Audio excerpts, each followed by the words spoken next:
What's going on, guys? It's the Hunter Project here. Welcome to my channel where you'll find Monster Hunter news, builds, playthroughs and everything in between.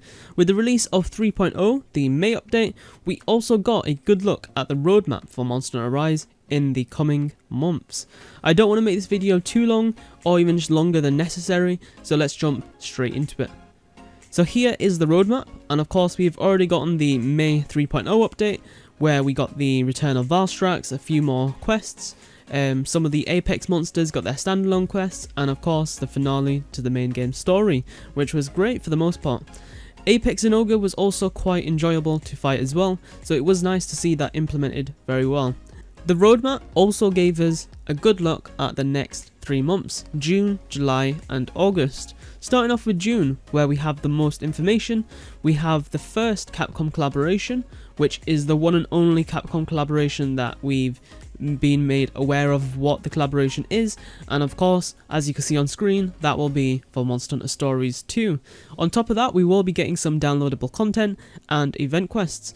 From the looks of it, it appears to be all free content for the most part, considering at the top of the screenshot it does say free title updates roadmap, but I am assuming that some of the downloadable content, if not all of it, will be the microtransactions that we've been seeing, such as the extra haircuts, the extra voice lines, and all those other little bits and bobs that don't affect the gameplay too much, but it's just more for like character customization and just like small gameplay tweaks that don't do anything for the actual hunt, but more just for the person actually playing the game.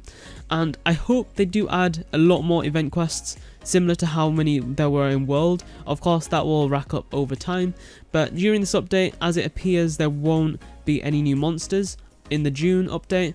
I'm assuming June update is probably the most confirmed, and July and August are probably subject to change considering they're still quite far out.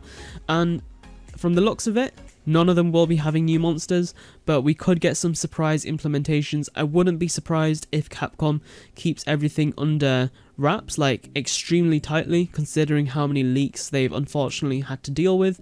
And of course this is all speculation though, it could just be as it's said on the screen, where there will not be any monsters in these next 3 updates. And to be fair, they are small title updates, it's not something big like an expansion or like the ultimate expansion or whatnot. So reading as it is, we won't be getting any new monsters. As for July and August, we have pretty much the same thing, but the Capcom collaborations, as I said previously, are unknown, unlike the June update, and I do hope the collaborations are pretty well thought out, considering from the looks of it we won't be getting any new monsters, so it would be pretty cool if they implemented a new monster, quote unquote, based on one of the collaborations, similar to Behemoth from Final Fantasy and NECA from The Witcher being in Monster Hunter World. Personally, I would love to see a Resident Evil crossover again, but this time with a monster implementation, unlike what we had in World, with an animalistic Nemesis mutation, as the RE series is one of my favourite series, so it would be pretty awesome to hunt Nemesis with like a longsword or a charge blade, greatsword, and all the other cool weapons that we can use. And let me know down below what enemies from other Capcom series you would like to see as a collaboration hunt and like monster implemented, and I'm curious to see what you guys would like to see. The weird thing about this roadmap is, of course, firstly, the no new monsters, as I mentioned 200 times already.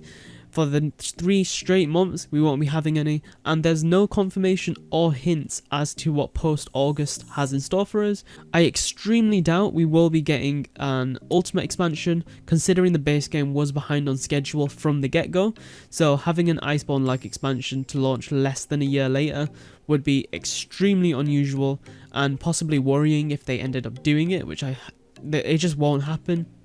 So I am guessing they either will continue with the title update route until the PC release, or I think they could release a small expansion, adding maybe 1 or 2 areas with a few monsters before following the monthly title update style that they've been doing at the moment until March and like February time maybe, where they will release the PC version alongside possibly the ultimate expansion, as I can see them releasing the ultimate expansion alongside the new platforms that will be added to Rise's catalogue.